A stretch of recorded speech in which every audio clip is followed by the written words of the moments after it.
Molding the Air National Guard's future leaders was something that was always on Tech Sergeant Michelle Johnson's mind.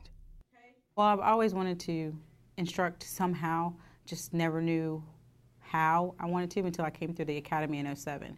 And after sitting through the curriculum, decided it was something I would really like to do because it seemed like it reached out and it helped people. Master Sergeant Keith Kavanaugh is also a new NCO Academy instructor. He wasn't sure what to expect walking into the classroom.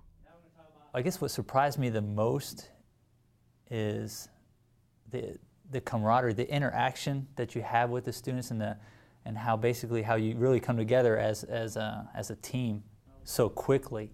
What neither instructor knew was that their National Guard and active duty skills would come together at McGhee Tyson Air National Guard Base in Tennessee to make history for the Air Force.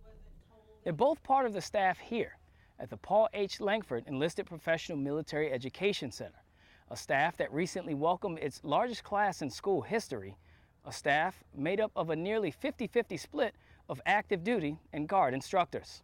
Now you've got 12 to 14 and maybe even higher students that you're supervising on a day-to-day basis. It's challenging them, but they're becoming, I call them the best instructors on the planet. And these two instructors from separate components of the Air Force are teaching classes that are just as diverse. One, they come from all facets of life. And not only do they have different AFSCs, but you have some students in here who are active duty.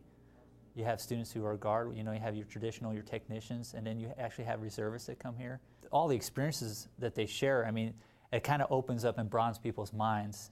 Training and Education Center Commander, Colonel Richard Howard, says the Total Force training is key to Total Force success in real-world deployments. If we can share a common experience in the training environment, you get the chance to network, to interact, to share each other's ideas, experiences, strengths, educational backgrounds, and it synergizes things in a way that prepares them so much better for when they do deploy.